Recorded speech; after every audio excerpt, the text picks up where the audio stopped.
হযরত হুসাইন রাদিয়াল্লাহু তাআলা আনহু বাচ্চা নিয়া তাঁবুর ভিতরে যখন চলে গেছে, আলী আসগরের মা সুন্দর করে চলে আসছেন দৌড়ে দৌড়ে, মনে হয় বাচ্চাকে পানি পান করায় আসছে। প্রাণের স্বামী গো, আপনি কি বাচ্চাকে পানি পান করে আনছেন? হযরত হুসাইন রাদিয়াল্লাহু তাআলা আনহু বলে, এমন ভাবে পানি পান করে আনছি, শাহাদতের পানি আমি পান করে আনছি, আর জীবনে কোনোদিন আমার আসগর তোমার কাছে পানির জন্য ছটফট করবে না। এইরকম ভাবে এবার হযরত হুসাইন রাদিয়াল্লাহু তাআলা আনহু বের হলেন। বের হইয়া তিনটা প্রস্তাব রাখলেন তাদের কাছে, দেখো আমি তোমাদের সাথে জিহাদ করতে আসি নাই।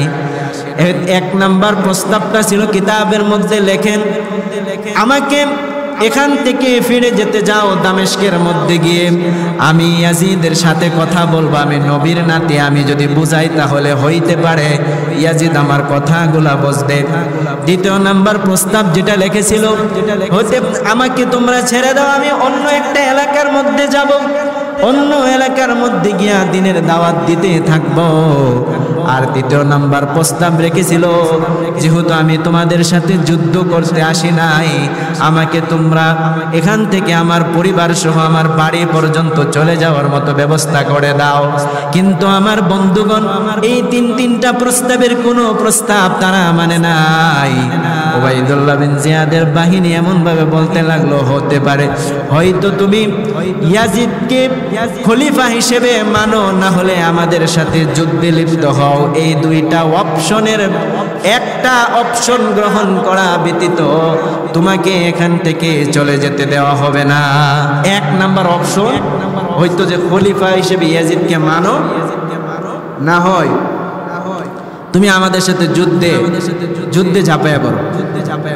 তখন হযরত হুসাইন রাদিয়াল্লাহু তাআলা আনহু বলছেন, জিহাদ করতে করতে আমার জীবন চলে গেলে চলে যাক, আমার জীবন আমি দেয়া দেব, কিন্তু আমি ইয়াজিদকে খলিফা হিসেবে গ্রহণ করব না। জোরে বলেন সুবহানাল্লাহ।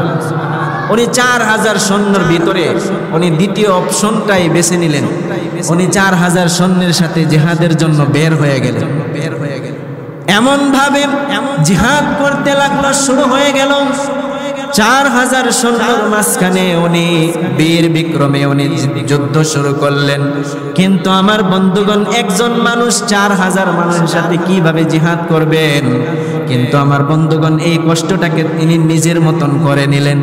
এমন ভাবে যতক্ষণ পর্যন্ত ওনার শরীরের মধ্যে শক্তি ছিল ততক্ষণ পর্যন্ত যুদ্ধ করতেই থাকলো।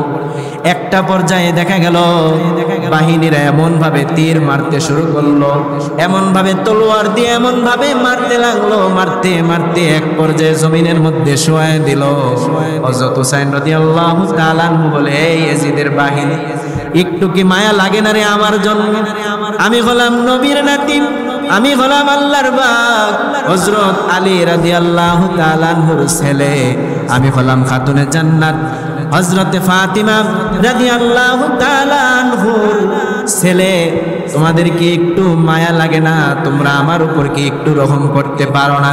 কিন্তু আমার বন্ধুগণ, দেখা গেল ইয়াজিদের বাহিনী থেকে একজন জালেম একটা সৈন্যবাহিনী, যার নাম হলো শিমার। এই শিমারের নাম আপনারা শুনছেন। শিমার সুন্দর করে আসছে, আয়েশা সুন্দর করে উপরে বসে সুন্দর করে তলোয়ার দিয়া হযরত হুসাইন রাদিয়াল্লাহু তাআলা আনহুকে জবাই করে শাহাদত বরণ করায় ফেলাইছে। হযরত হুসাইন রাদিয়াল্লাহু তাআলা আনহু দুনিয়া থেকে বিদায় নিলেন, আর সমস্ত মানুষদেরকে কথা জানান দিয়া দিলেন, প্রয়োজনে নিজের জীবন চলে গেলে চলে যাক, কিন্তু আমার জীবন থাকতে আমি কোনো বাতিলের সাথে মাথা নত করব না। জোরে বলেন সুবহানাল্লাহ। হযরত হুসাইন রাদিয়াল্লাহু তাআলা আনহু মাথাটাকে একবারে শরীর থেকে এভাবে আলাদা করে এরকম ভাবে বর্ষার মধ্যে ঢুকায়া মাথা নিয়ে সারা এলাকার মধ্যে ঘুরতে লাগলো, আর দেহটাকে ঘোড়ার সাথে দড়ি দিয়ে বাঁধাই করে, মুহাম্মাদের একটি নামে এত প্রেমের ঢল, মুহাম্মাদের একটি নামে এত প্রেমের ঢল, জগৎ জুড়ে ভালোবাসা, জগৎ জুড়ে ভালোবাসা, অবাক কোলাহল মুহাম্মাদের একটি নামে এত প্রেমের ঢল। আল্লাহুম্মা সাল্লি আলা সাইয়্যিদিনা মাওলানা মুহাম্মদ ওয়া আলা আলি সাইয়্যিদিনা মাওলানা মুহাম্মদ। মেঘময়ূরীর পশ্চিমেতে ওই আমার সালাম নবীর দেশে দিও। রওজা জিয়ারাতের আশায়, রওজা জিয়ারাতের আশায় পিয়াসী অন্তর, যেথায় আমার প্রিয় নবী ঘুমায় নিরন্তর, যেথায় আমার প্রিয় নবী ঘুমায় নিরন্তর। আল্লাহুম্মা সাল্লি আলা সাইয়্যিদিনা মাওলানা মুহাম্মদ ওয়া আলা আলি।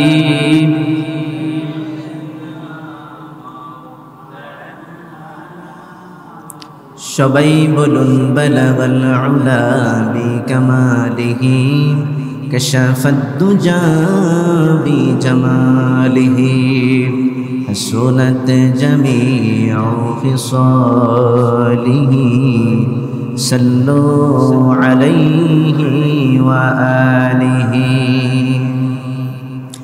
জিয়ারতে মদীনা की दिल में है तमन्ना, जियारते मदीना की दिल में है तमन्ना, नहीं है मेरे पास सफर का समाना। बलगल उला बिकमालिही कशफत दुजा बिजमालिही हसनत जमीउ हिसालिही सल्लु अलैहि व आलिहि। ला इलाहा इल्लल्लाह जुड़े ला जुड़े ला इलाहा ला इलाहा इल्लल्लाह जुड़े ला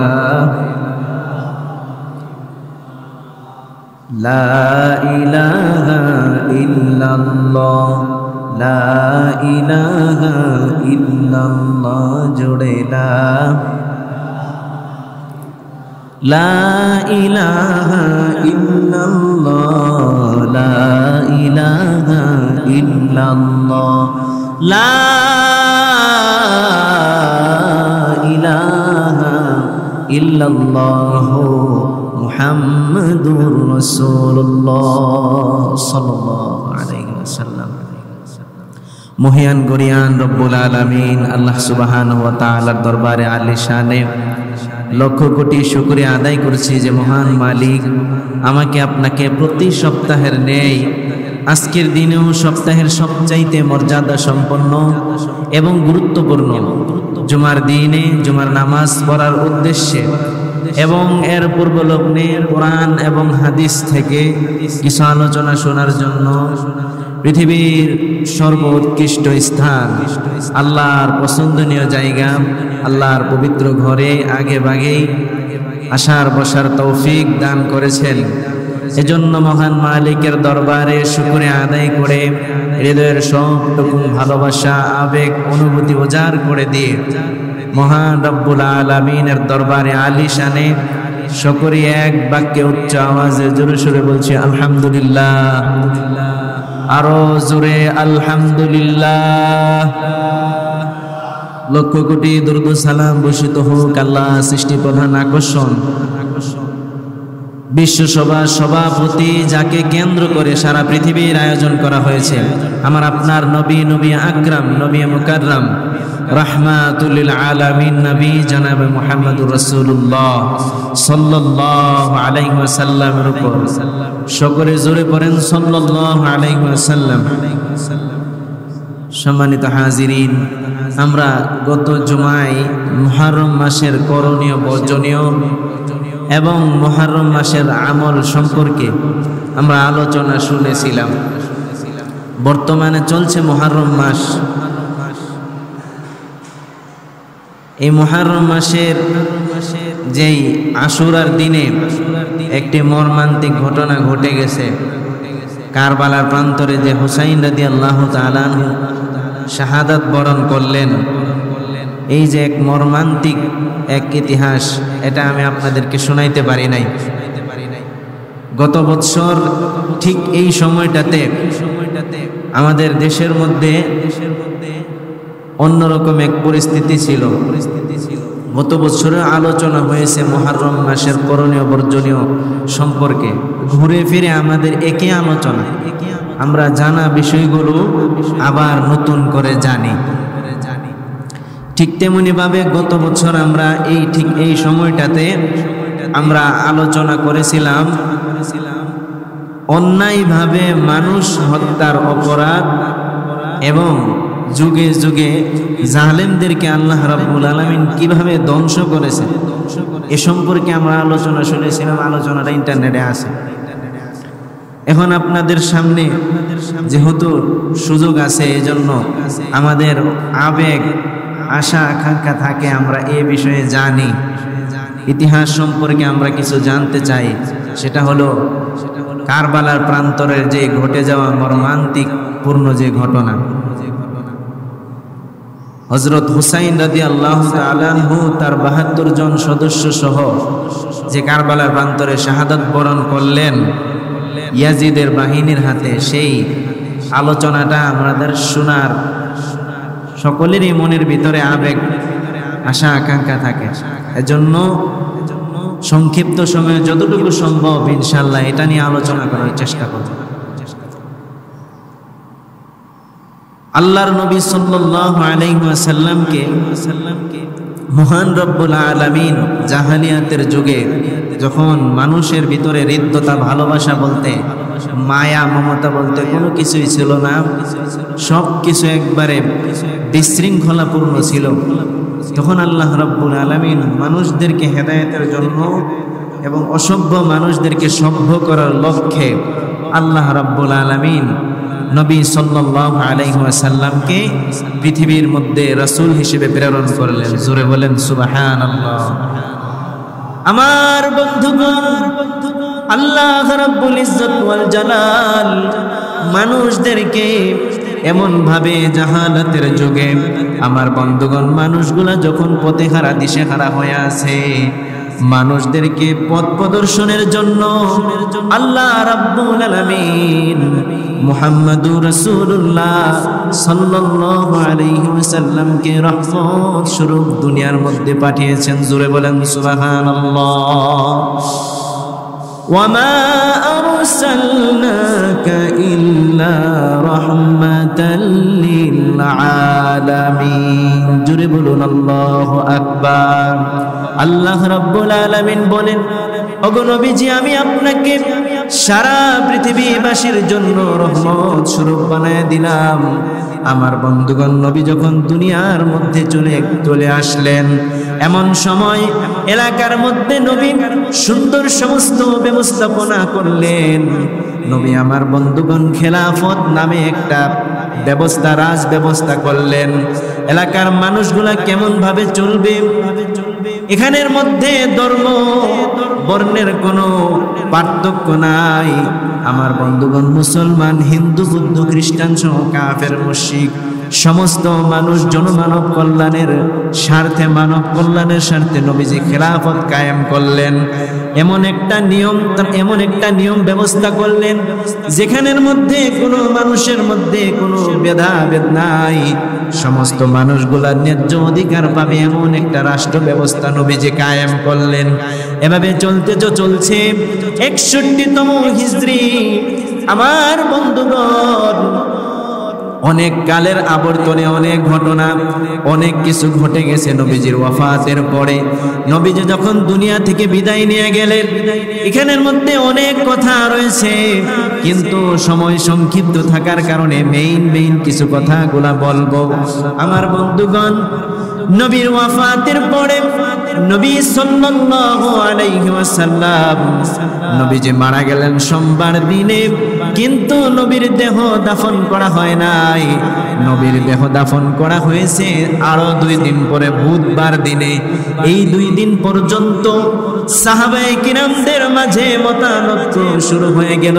খেলাফতের চেয়ারের মধ্যে কে বসবে? এই যে মস্ত বড় চেয়ার, আমার বন্ধুগণ, এই চেয়ারটা কোনো সামান্যতম চেয়ার নয়। এই চেয়ারটা বাংলাদেশের প্রধানমন্ত্রীর চেয়ারের দামটা যেমন এমন নয়, আমেরিকার প্রধানমন্ত্রীর চেয়ারের দামটা যেমন হতে পারে এমন নয়। এটা হলো এমন একটা চেয়ার, খেলাফত ব্যবস্থার চেয়ার। এই চেয়ারের মধ্যে আল্লাহর হুকুমে সুন্দরভাবে দেশ পরিচালনা হবে। এজন্য এই অত্যন্ত দামি চেয়ারের মধ্যে কে বসবে? সাহাবায়ে কেরামদের মধ্যে মতানৈক্য দেখা দিল। আমার বন্ধুগণ, এমন তো সময়ে আল্লাহর নবীর দেহখানা দাফন করা হয় নাই, মতানৈক্য দেখা দিল কে এই ক্ষমতার মসনদে, কে এই চেয়ারের মধ্যে খেলাফতের চেয়ারে বসবে। মদিনাবাসীরা এবার দাবি করলো, সর্বপ্রথম মদিনাবাসীরা বলল, আমরা হব এই চেয়ারের অধিপতি। কারণ নবীজি যখন সহায় সম্বলহীন অবস্থায় মক্কা থেকে হিজরত করে মদিনায় এসেছিলেন, তখন আমরা নবীকে সাহায্য করেছি, আমরা হলাম আনসার সাহাবী। সুতরাং আমরা এই চেয়ারের মধ্যে বসার অগ্রাধিকার।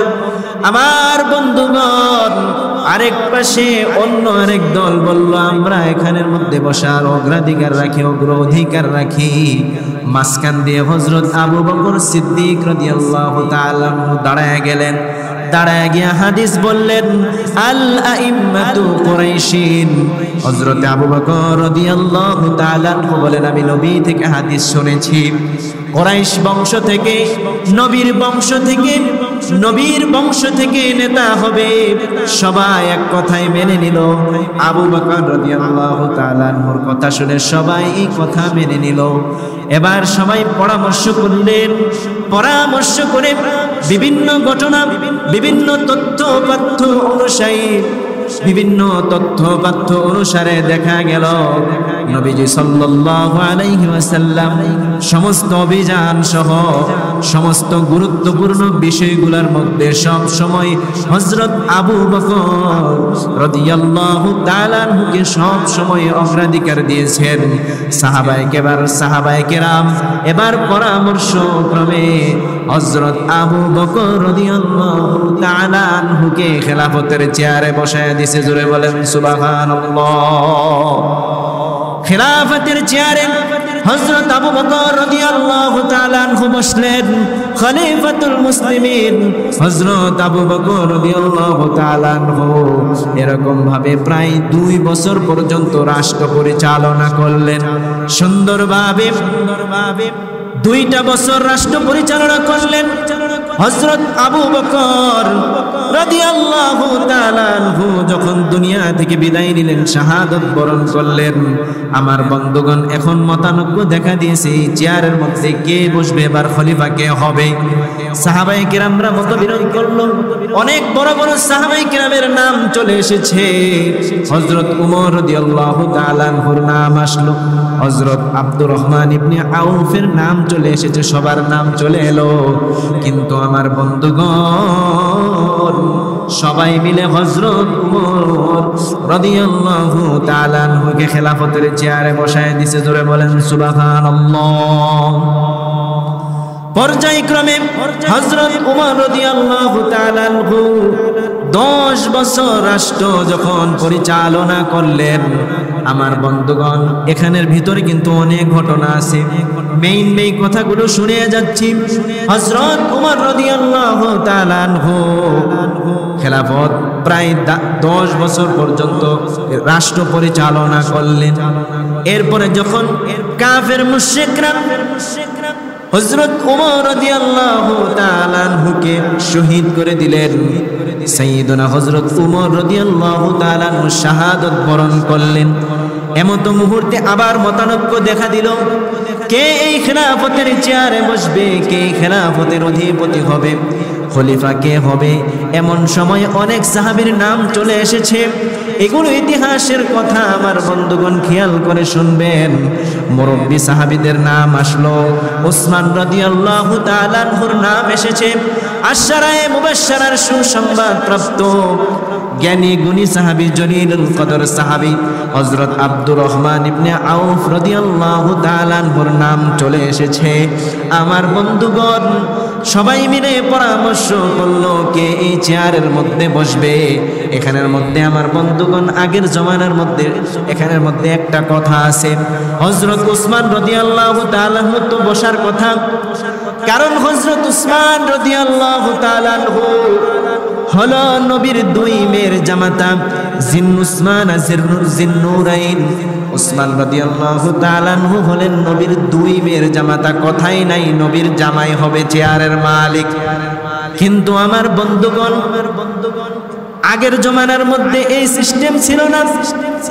কে কার জামাতা, কে কার জামাই, কার পাওয়ার কত বেশি, বংশীয় মর্যাদা কার কত বেশি, এটা দেখার সময় নাই। বরং যার যোগ্যতা বেশি হবে সেই হবে ক্ষমতার অধিকারী।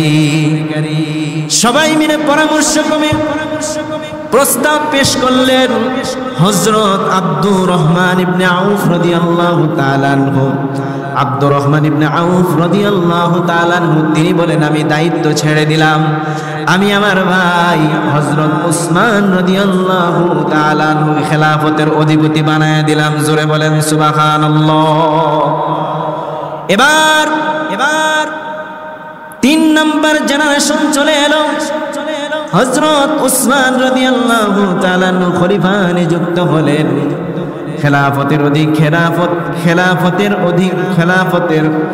খেলাফতের রাষ্ট্র এভাবে পরিচালনা করতে লাগলেন।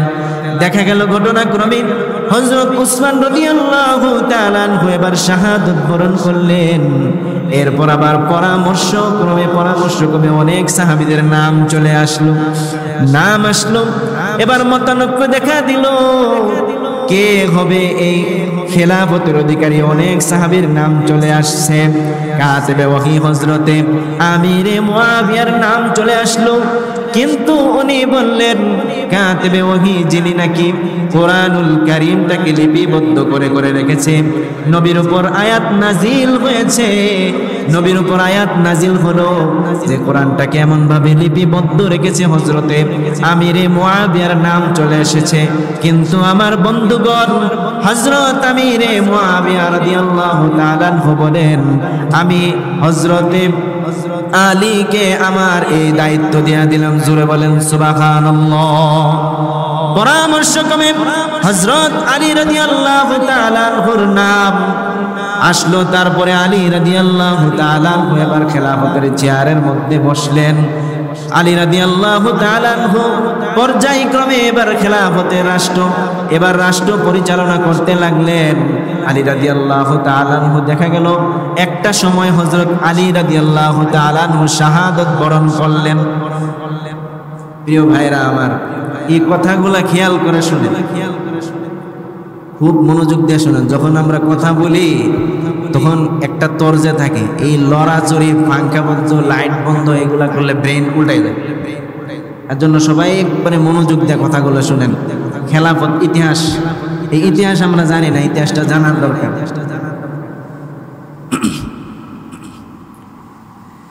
এরপরে হযরত আলী রাদিয়াল্লাহু তাআলা আনহু খেলাফতের দায়িত্ব প্রাপ্ত হলেন, চেয়ারে বসলেন। হযরত আলী রাদিয়াল্লাহু তাআলা আনহু যখন শাহাদাত বরণ করলেন, এরপরে সবাই মিলে আবার পরামর্শ করলেন কে এখানের মধ্যে চেয়ারের মধ্যে বসবেন। তখন হযরত আলী রাদিয়াল্লাহু তাআলা আনহু সবার পরামর্শ ক্রমে ওনার ছেলে হযরত হাসান রাদিয়াল্লাহু তাআলা আনহু, হাসান এবং হুসাইন দুই ভাই, এর মধ্যে হাসান রাদিয়াল্লাহু তাআলা আনহুকে খেলাফতের চেয়ারের মধ্যে সবাই মিলে বসায়।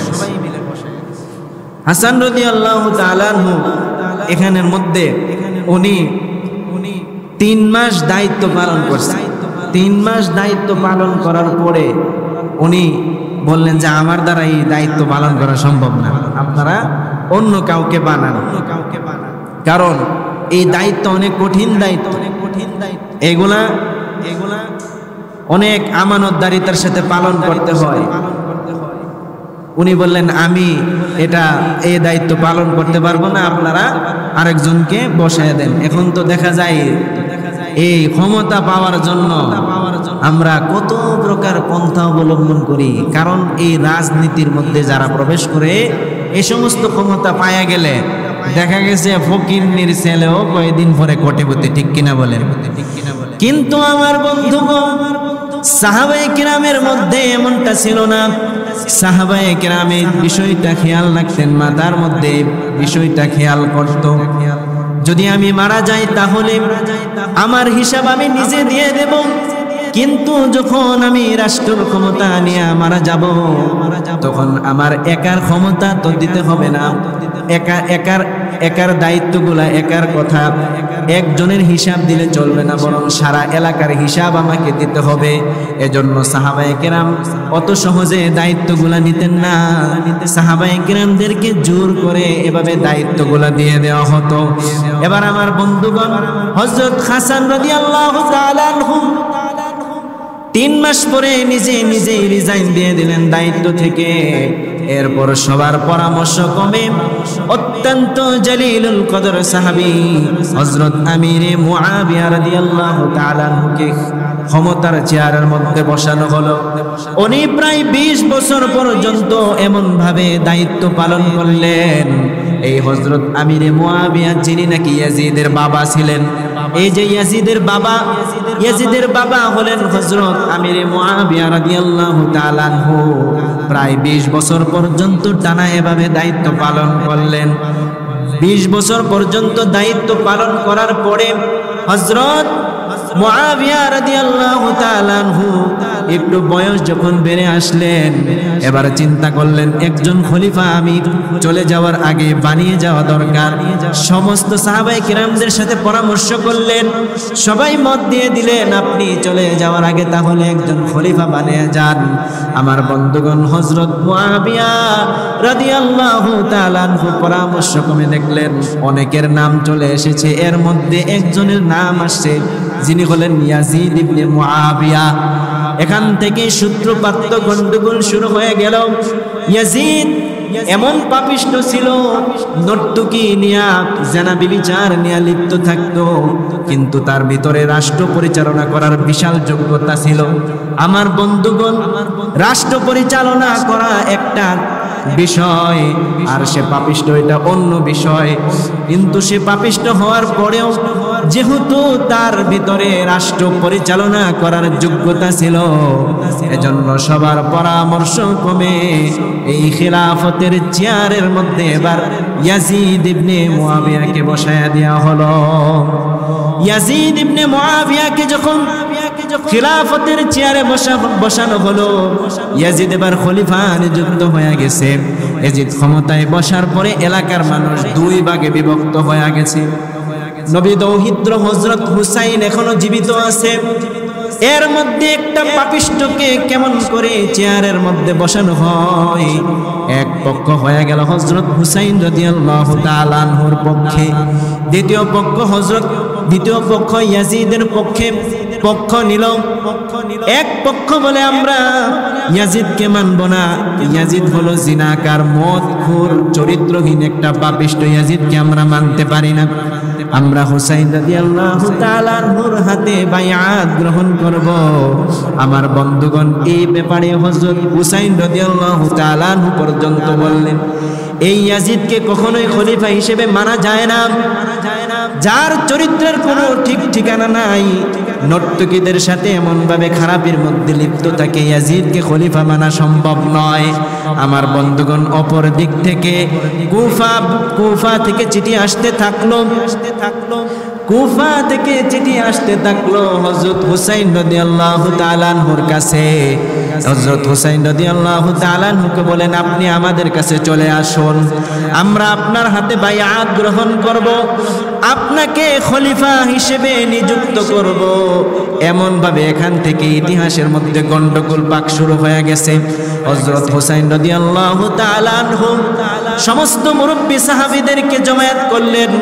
হযরত আব্দুর রহমান ইবনে আউফ রাদিয়াল্লাহু তাআলা আনহু সহ আর কিরামদেরকে এমন ভাবে জমায়েত করে পরামর্শ করলেন, পরামর্শ করে বললেন, চাচা গো, আমাকে তো কুফা থেকে বলা হচ্ছে যাওয়ার জন্য, কুফা থেকে বলা হচ্ছে কুফার মধ্যে যাওয়ার জন্য, সবাই আমাকে চাচ্ছে, আমার এখানের মধ্যে অনেক ফ্যান ফলোয়িং আছে, আমি ওইখানের মধ্যে চলে যাই।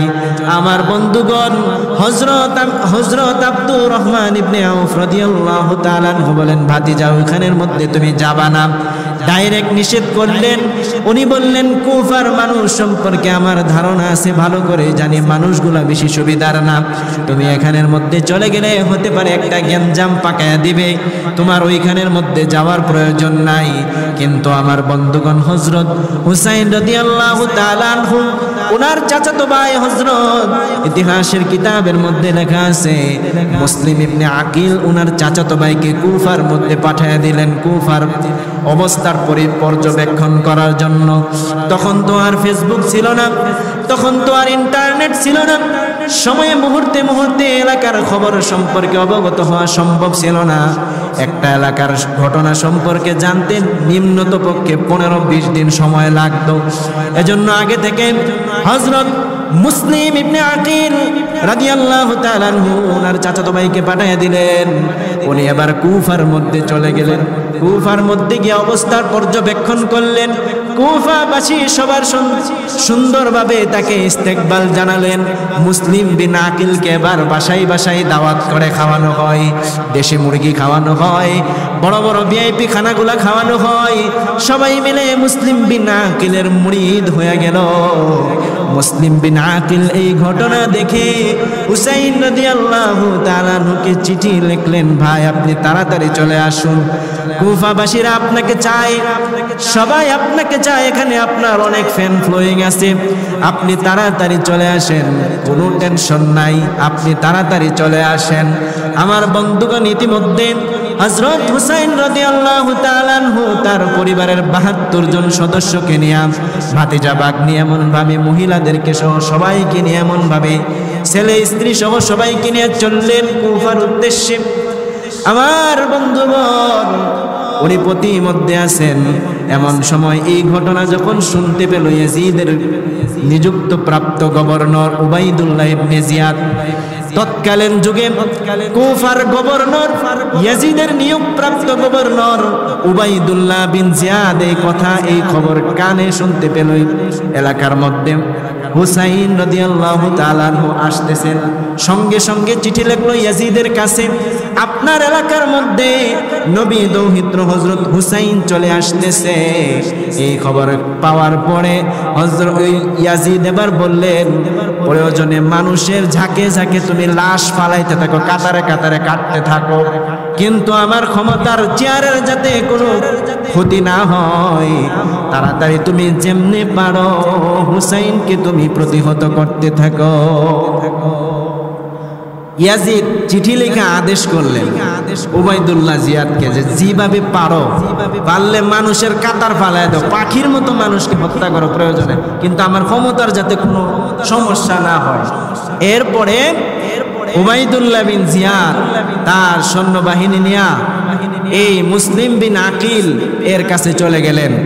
ওই হুসাইন রাদিয়াল্লাহু তাআলা আনহুর চাচাতো ভাই, হুসাইন রাদিয়াল্লাহু তাআলা আনহুর চাচাতো ভাইয়ের কাছে গিয়ে সেনাবাহিনীর মাধ্যমে তার মাথাটাকে আচ্ছা তালে মাথাটাকে শরীর থেকে আলাদা করে জবাই করে হত্যা করলেন। জোরে বলেন নাউজুবিল্লাহ। ছোট্ট ছোট্ট দুইটা বাচ্চা ছিল, বাচ্চাকে পর্যন্ত জবাই করে ফেলছে।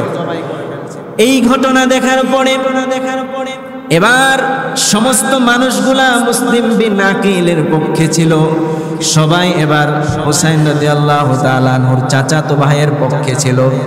যারা এবার হযরত হুসাইন রাদিয়াল্লাহু তাআলা আনহুর চাচাতো ভাইয়ের পক্ষে ছিল, সবাই এবার এক চাটিয়া ভাবে ইয়াজিদের পক্ষ নিছে, কারণ কথা বললে কল্লা চলে যাবে। সবাই মিলে এক পক্ষ থেকে পাল্টা পক্ষে চলে গেল, কিন্তু এই কথা কিন্তু এখন হুসাইন রাদিয়াল্লাহু তাআলা আনহু পর্যন্ত পৌঁছায় নাই। হুসাইন রাদিয়াল্লাহু তাআলা আনহুর কাছে কিন্তু এই খবর নাই। হুসাইন রাদিয়াল্লাহু তাআলা আনহু রাস্তায় আসে, এদিক দিয়ে এলাকার মধ্যে মুসলিম বিন আকিলকে হত্যা করা হয়েছে। হুসাইন রাদিয়াল্লাহু তাআলা আনহু তো ভাবতেছে মনে মনে যে আমার তো ফেম ফ্লোয়িং আছে, আমি ওখানের মধ্যে যাই। উনার কাছে এই খবর নাই যে এদিক দিয়ে ওনার ভাইকে যে হত্যা করা হয়েছে, ভাইকে হত্যা করা হলো। সমস্ত মানুষগুলা সবাই এখন এই মুসলিম বিন আকিলের পক্ষ বাদ দিয়ে এখন সবাই উবাইদুল্লাহ বিন জিয়াদের পক্ষে, ইয়াজিদের বাহিনীর পক্ষে চলে গেল। এবার হুসাইন রাদিয়াল্লাহু তাআলা আনহু যখন এই যে এরকম ভাবে দাজলা নদীর তীরে আপনার কুফার প্রান্তরে ফুরাত নদীর তীরে একটা জায়গার নাম আছে, জায়গার নাম হলো কারবালা, এলাকার নাম। এই কারবালার প্রান্তরে ফুরাত নদীর পাশে হযরত হুসাইন রাদিয়াল্লাহু তাআলা আনহু উনি ওনার পরিবারের সমস্ত সদস্যদেরকে নিয়ে উনি তাঁবু গেড়ে এখানের মধ্যে থাকলেন। প্রতিমধ্যে ওই ইয়াজিদের বাহিনী উবাইদুল্লাহ বিন জিয়াদ 4000 সৈন্য বাহিনী নিয়ে আসলেন। 4000 সৈন্য বাহিনী নিয়ে পুরা ওনার যেই বেষ্টনী দিয়া যেখানের মধ্যে বসবাস করতেছে চারো দিক দিয়া একবারে 4000 সৈন্য বাহিনী দিয়ে ঘেরাও করে রাখছেন হযরত হুসাইন রাদিয়াল্লাহু তাআলা। হযরত হুসাইন রাদিয়াল্লাহু তাআলা কে এমন এক পরিস্থিতির মধ্যে ফালাইছে যে নদীর মধ্য থেকে এক ফোঁটা পানি পর্যন্ত আনতে দেয় না। অনাহারে দিনকাল যাচ্ছে, এক ফোঁটা পানি পর্যন্ত নাই। সবাই হাহাকার কান্নায় ক্ষুধার তর্জনায় বাচ্চাগুলা ছটফট করতেছে। হযরত হুসাইন রাদিয়াল্লাহু তাআলা এমন মুহূর্তে উনি বললেন, এমন মুহূর্তে সমস্ত ওনার যে পরিবারের সমস্ত মানুষদেরকে নিয়ে পরামর্শ করলেন যে দেখো ইয়াজিদের বাহিনী চাচ্ছে আমাকে আমার সাথে তারা যুদ্ধ করতে চায়। সুতরাং একটা কাজ করো, তোমরা সুন্দর করে এখান থেকে চলে যাও, আমি তাদের সাথে জিহাদ করতে থাকি। তখন পরিবারের সমস্ত সদস্যরা বলে প্রয়োজনে আমরা আমাদের জীবন দিয়ে দেব।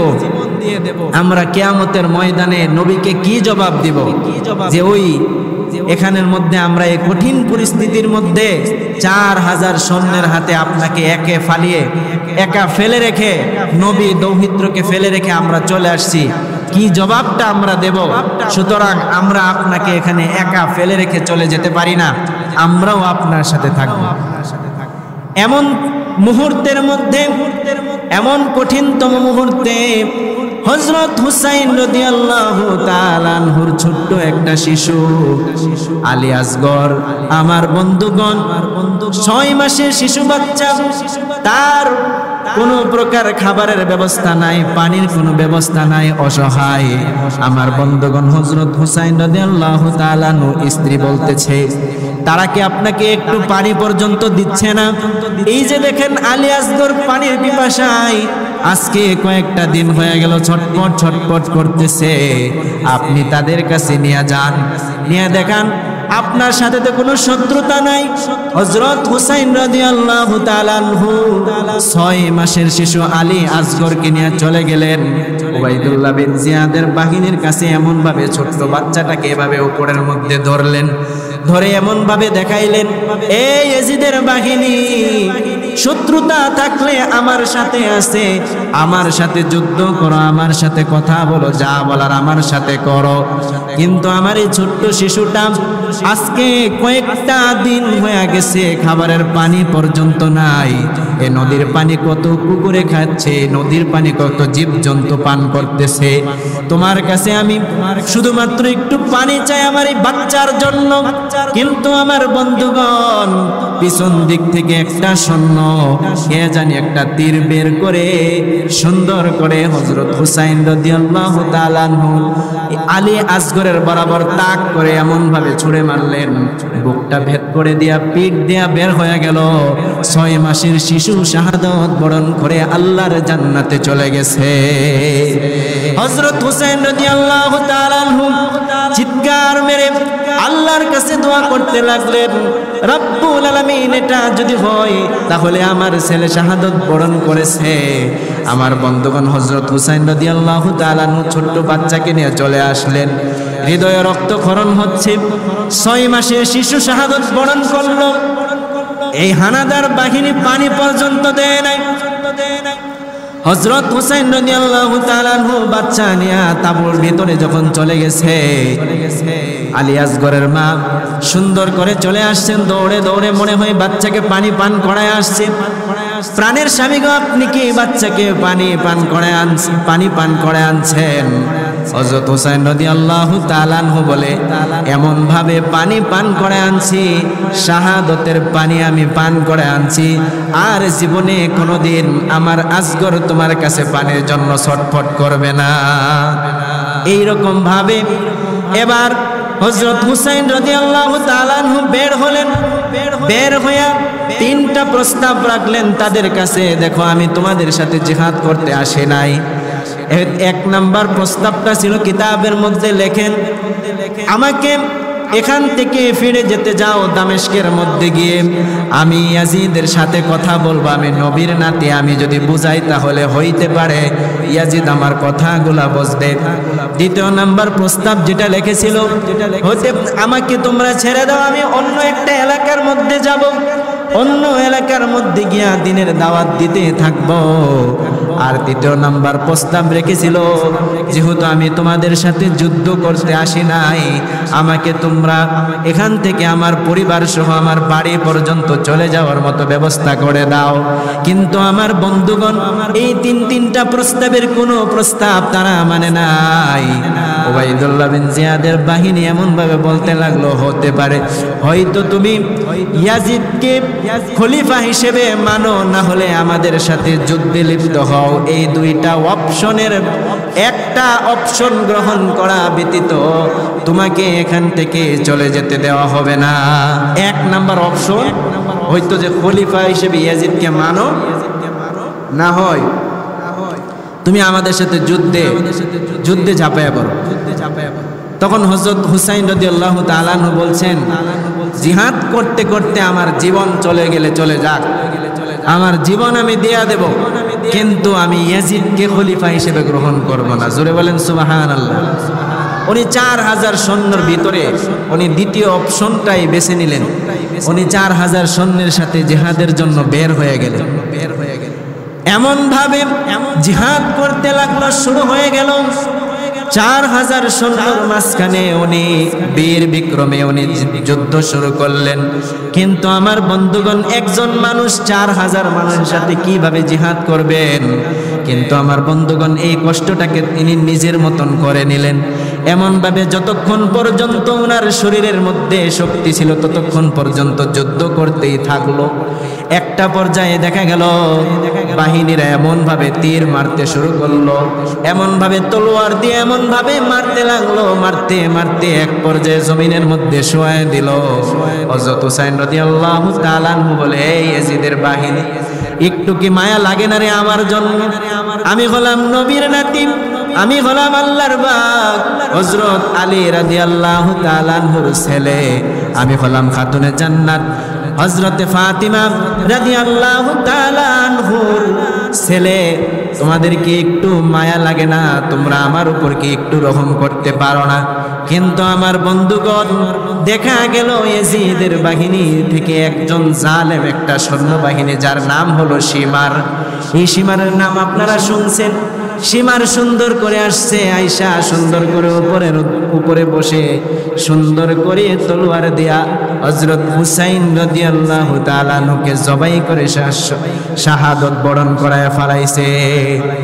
হযরত হুসাইন রাদিয়াল্লাহু তাআলা আনহু দুনিয়া থেকে বিদায় নিলেন আর সমস্ত মানুষদেরকে কথা জানান দিয়া দিলেন, প্রয়োজনে নিজের জীবন চলে গেলে চলে যাক, কিন্তু আমার জীবন থাকতে আমি কোনো বাতিলের সাথে মাথা নত করব না। জোরে বলেন সুবহানাল্লাহ। হযরত হুসাইন রাদিয়াল্লাহু তাআলা আনহু মাথাটাকে একবারে শরীর থেকে এভাবে আলাদা করে এরকম ভাবে বর্ষার মধ্যে ঢুকায়া মাথা নিয়ে সারা এলাকার মধ্যে ঘুরতে লাগলো, আর দেহটাকে ঘোড়ার সাথে দড়ি দিয়ে বাঁধাই করে সারা এলাকার মধ্যে শেষরায়া এরকম ভাবে ঘোরাইতে লাগলেন। তারপরে এরপরে যখন উবাইদুল্লাহর কাছে হাজির করা হলো, উবাইদুল্লাহ এবার কি করলেন, মাথাটা যখন তার কাছে হাজির করা হলো সৈন্যবাহিনীরা, তখন এই মাথাটা নিয়ে ওই তার হাতে একটা লাঠি ছিল, উবাইদুল্লাহর হাতে একটা লাঠি ছিল, লাঠি দিয়ে এইভাবে হুসাইন রাদিয়াল্লাহু তাআলা মাথার মধ্যে এভাবে আঘাত করতেছে, এভাবে গুতা দিতেছে, এইভাবে এটা দিয়ে আঘাত করতেছে, ঠোঁটের মধ্যে এভাবে বাড়ি দিতেছে আর বলতেছে, আফসোস হুসাইন, তোমার জন্য আফসোস, আজকে যদি ইয়াজিদকে তুমি খলিফা হিসেবে মেনে নিতা তাহলে আজকে তোমার এই করুণ পরিণতি হয় না।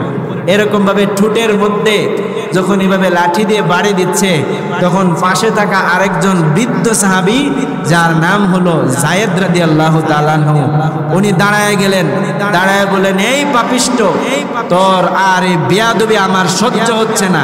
তুই জানিস এই ঠোঁটের মধ্যে 1000 বারের বেশি আমার নবী এই ঠোঁটের মধ্যে চুম্বন করেছে, তুই এই নবী দৌহিত্রের সাথে বেয়াদবি করছিস, তোর এই বেয়াদবি আর সহ্য হয় না, তোর প্রতি আল্লাহর লানত বর্ষণ। এই কথা বলার সাথে সাথে সঙ্গে সঙ্গে হযরত যায়েদ রাদিয়াল্লাহু তাআলা আনহুকে পর্যন্ত নির্মমভাবে হত্যা করা হয়েছে। এরকম ভাবে অত্যাচার করলো। এই হলো যে কারবালার মধ্যে ঘটে যাওয়া নির্মম কাহিনী।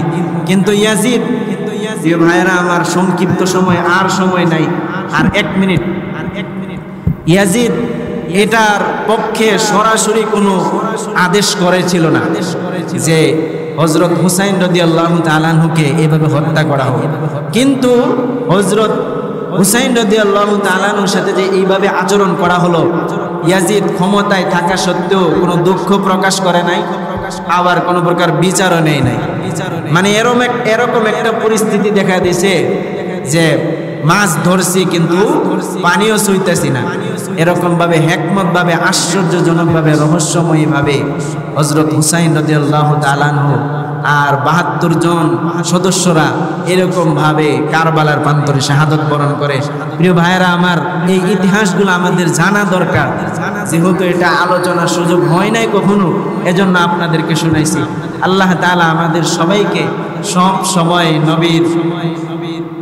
নবীর তরিকা এবং আল্লাহর হুকুম মতো জীবন পরিচালনা করার তৌফিক দান করুন। সকলে বলেন আমিন। এ যাবৎকাল যে আলোচনা হলো, আলোচনার উপর আমাদের আমল করার তৌফিক দান করুন। এখন যারা